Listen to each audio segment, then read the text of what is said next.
Channel Blossoms with பிரியாராம். நம்ம இன்னைக்கு பார்க்க போகிறது ஸ்டஃப்டு பராத்தா. ஆலு பராத்தா எப்படி பண்ணுறதுன்னு பார்க்கலாம். வாங்க வீடியோக்குள்ளே போகலாம். பாருங்கள், இப்போ தேவையான பொருட்கள் பார்க்கலாம். இது பாருங்கள், சப்பாத்தி மாவு பிசைஞ்சு வச்சுருக்கேன்.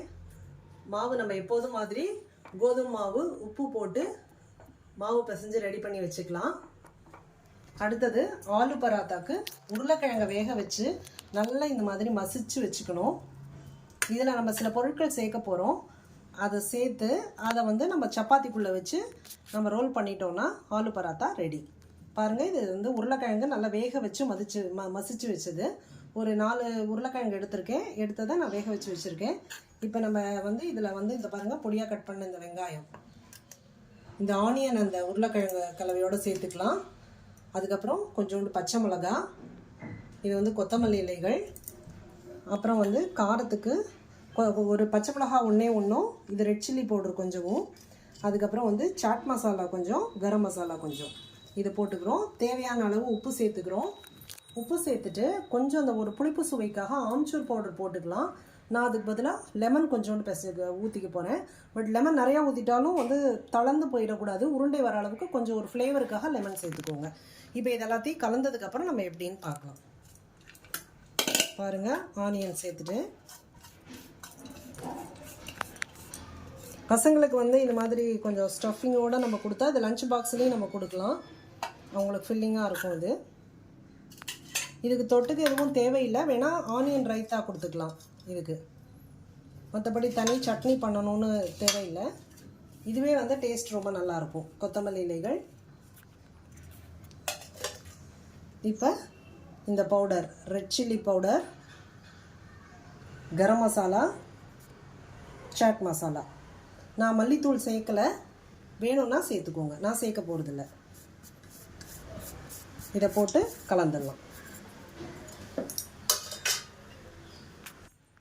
பாருங்கள், கொஞ்சம் லெமன் சேர்க்குறேன், ரொம்ப நிறையா தேவையில்லை.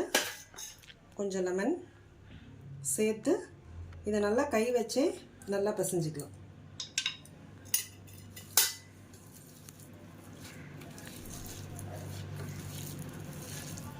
கை வச்சு பிசைஞ்சு இதை கொஞ்சம் சின்ன உருண்டைகளாக சப்பாத்திக்குள்ளே ஸ்டஃப் பண்ணுற அளவுக்கு உருண்டைகளாக இதை உருட்டி எடுத்துக்கலாம். அதுக்கப்புறம் நம்ம பார்க்கலாம்.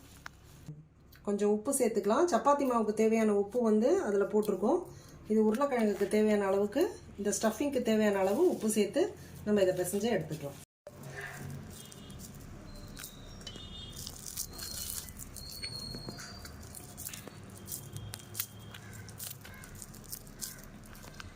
சப்பாத்தி தேய்ச்சி எடுத்துக்க போகிறோம். நார்மலாக சப்பாத்தி எப்படி செய்வோமோ அதே மாதிரி சப்பாத்தியை ஃபஸ்ட்டு இட்டுக்கலாம்.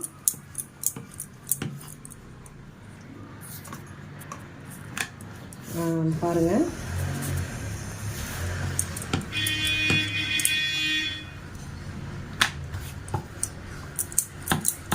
இப்போ நம்ம ஒரு உருண்டை எடுத்து வச்சுக்கலாம். இப்போ பாருங்கள், இது எல்லாமே இந்த ஸ்டஃபிங் பண்ணிவிட்டு இது எல்லாமே இந்த மாதிரி உருண்டைகளாக நான் உருட்டி எடுத்து வச்சுருக்கேன். இந்த ஸ்டஃபிங்கை இப்போ ஒரு உருண்டையை வச்சுட்டு இதை நம்ம மடிச்சுக்கலாம்.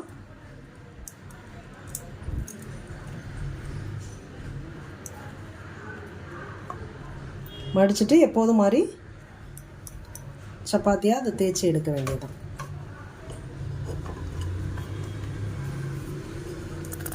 பாருங்கள், இப்போ நம்ம பராத்தா ரெடி பண்ணிட்டோம். அதை கல்லில் போட்டு நம்ம எடுக்கலாம்.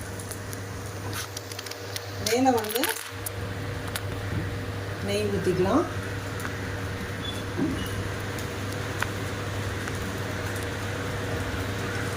நெய் தடவி வாட்டி எடுத்துட வேண்டியதான். கொஞ்சம் ஹை ஃப்ளேம்லேயே இருக்கட்டும், ரொம்ப சிம்பிளையும் வேண்டாம்.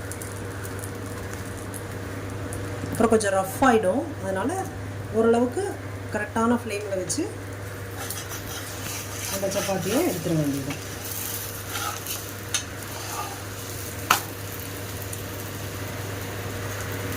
பாருங்கள், இந்த பக்கமும் நெய் ஊற்றிக்கலாம்.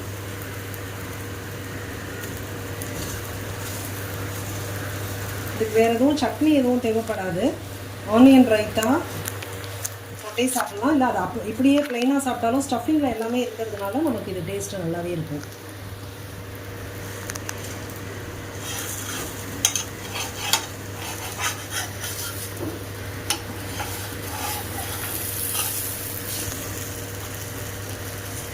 பாருங்கள், இப்போ நமக்கு அந்த பராத்தா ரெடி ஆகிடுது. நான் வந்து இன்னும் மீதியெல்லாம் பண்ணி ரெடி பண்ணி எடுக்கணும். உங்களுக்கு ஜஸ்ட்டு காமிக்கிறதுக்காக இப்போ நான் பண்ணி எடுத்திருக்கேன். இது ஆலு பராத்தா. அப்புறம் நம்ம உருளைக்கிழங்கு வேக வைக்கும் போதே நான் கொஞ்சம் இது சக்கரவள்ளி கிழங்கு இருந்தது, அதையும் அதோட வேக போட்டேன். அதோட கொஞ்சம் வெல்லம் போட்டு பிசைஞ்சு இந்த மாதிரி உருண்டைகளாக உருட்டி ஸ்வீட் சப்பாத்தி மாதிரி பண்ணியிருக்கேன். இதே மாதிரி ஸ்டஃப் பண்ண வேண்டியதான். ஜஸ்ட்டு வெல்லமும் சக்கரவள்ளி கிழங்கோட சக்கரவள்ளி கிழங்கு நல்லா மசிச்சு அதோட கொஞ்சம் வெல்லம் போட்டு ஏலக்காய் பொடி போட்டு இதே மாதிரி பிசைஞ்சு எடுத்துக்க வேண்டியதான். அதையும் இதில் ஸ்டஃப் பண்ணால் ஸ்வீட் சப்பாத்தியும் ரெடி. ஸோ இப்போ ஸ்வீட் சப்பாத்தி கார சப்பாத்தி ரெண்டுமே ரெடி. என் பையனை இப்போ டேஸ்ட் பண்ண சொல்கிறேன். பாருங்கள், நல்லா சாஃப்டாக இருக்கும். அது லஞ்ச் பாக்ஸ்லையும் கொடுக்கலாம். எப்படி இருக்கு டேஸ்ட்டு? வாவ், சூப்பராக இருக்கு. இங்கே பாருங்கள், இதான் ஸ்வீட் ஸ்டஃபிங். இது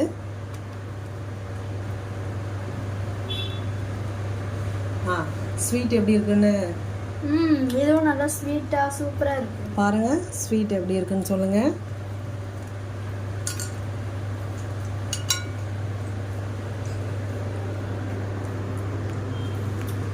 ஓகே ஃப்ரெண்ட்ஸ், நீங்களும் ட்ரை பண்ணி பாருங்கள். ட்ரை பண்ணிவிட்டு எப்படி இருக்குதுன்னு கமெண்ட் கொடுங்க. இந்த வீடியோ பிடிச்சிருந்ததுன்னா சப்ஸ்கிரைப் பண்ணுங்கள். ஃப்ரெண்ட்ஸ், இந்த ஆலு பராத்தாவுக்கு வந்து சைட் டிஷ்ஷு கொஞ்சம் தயிர் எடுத்து அதில் வந்து நம்ம கொஞ்சம் சாட் மசாலா, பிளாக் சால்ட் இருந்தால் பிளாக் சால்ட்டு, இல்லைன்னா ஒயிட் சால்ட்டு, அதுக்கப்புறம் வந்து கொஞ்சம் ரெட் சில்லி, இதை நம்ம மிக்ஸ் பண்ணிவிட்டு இதை நம்ம தொட்டு சாப்பிட்டா ரொம்ப நல்லாயிருக்கும். ட்ரை பண்ணி பாருங்கள்.